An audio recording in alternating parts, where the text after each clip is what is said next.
Il était une fois un roi si amoureux, si désespérément attaché à sa reine, qu'il provoqua l'un des plus grands cataclysmes de l'histoire de Runeterra, uniquement pour la retrouver. Cette histoire n'est pas celle d'un conquérant, ni celle d'un héros. C'est l'histoire d'un homme devenu monstre, consumé par l'amour, déformé par le chagrin, guidé par une seule obsession, ramener à la vie celle qu'il a perdue. Bienvenue dans l'histoire de Viego, le roi déchu. Bien avant que les nations de Demacia, Ionia ou Piltover ne dominent Runeterra, il existait un empire oublié, Camavor, une terre dure, guerrière, gouvernée par l'épée et le sang. C'est dans cette société brutale que naît Viego, fils cadet du roi de Camavor. Contrairement à son frère aîné, Viego ne reçoit ni éducation militaire ni formation politique. Il grandit dans le luxe, l'insouciance et l'ombre.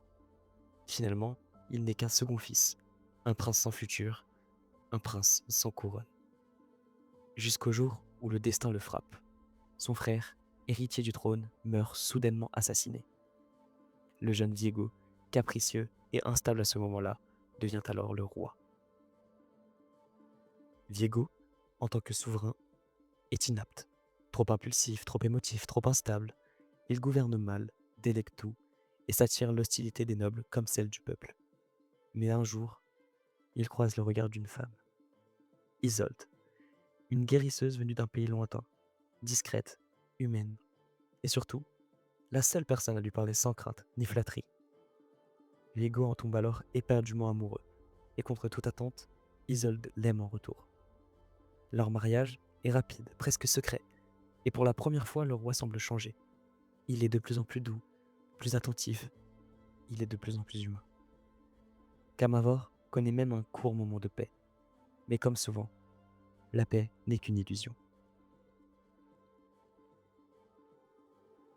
Lors d'un déplacement diplomatique, Viego est attaqué. L'attentat échoue, mais Isolde, elle, est blessée, empoisonnée.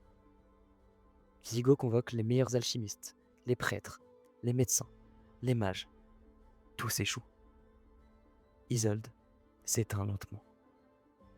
Jusqu'à sa dernière respiration, Viego refuse d'y croire.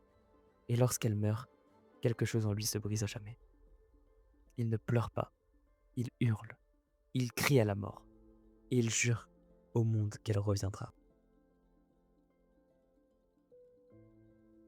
Toujours à la recherche d'une manière de ramener à la vie Isolde, Viego apprend l'existence d'un archipel lointain, les îles Bénies.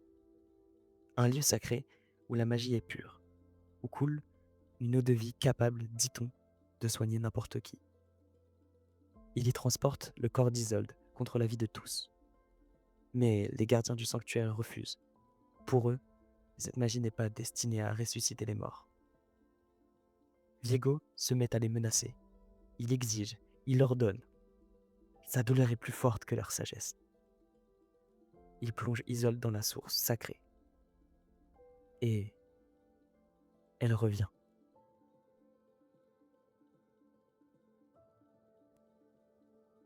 Enfin, c'est ce que l'on pourrait croire. Ce n'était plus vraiment elle. Ce qui se relève est une créature hurlante, torturée, un esprit pris entre deux mondes. Puis, dans un ultime geste de lucidité ou de haine, Isolde attrape l'épée de Viego et la lui plante dans le cœur. Le sang royal se répand dans les eaux sacrées, et à cet instant, la mort s'éveille. Une vague d'énergie noire déferle sur l'archipel. Les vivants tombent, les morts se relèvent. Le paradis devient alors un cauchemar. Les îles bénies, comme on les connaissait, deviennent l'ombre des îles. Dans l'histoire du lore de League of Legends, ce moment est connu sous le nom de déclin. Dans son malheur, Viego n'est pas seul. Le déclin a engendré d'autres cauchemars. Kalista, sa nièce, trahie, devenue spectre de vengeance. Et Karim, son général, fut corrompu par la soif du pouvoir. Thresh, le geôlier manipulateur, lui, était devenu affamé d'âme. et Lucien et Senna, chasseurs de spectres, furent envahis par les ruines. Tous sont les reflets de ce que Viego a brisé. Ils sont tous liés à son chakra.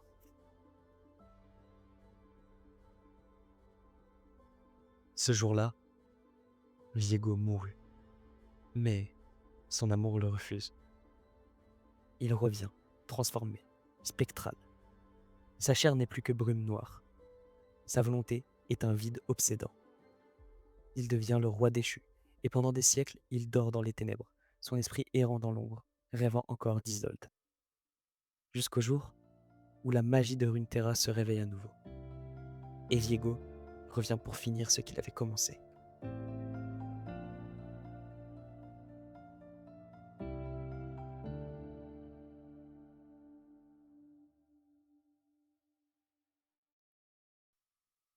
L'histoire de Viego n'est pas celle d'un tyran, c'est celle d'un homme détruit par l'incapacité d'accepter la perte. Il nous rappelle que l'amour peut être plus dangereux que la haine, qu'il peut tout donner, mais aussi tout détruire. Si cette histoire vous a plu, laissez un like, abonnez-vous pour plus de lore et dites-moi en commentaire quel prochain champion voulez-vous découvrir. À bientôt pour une nouvelle vidéo.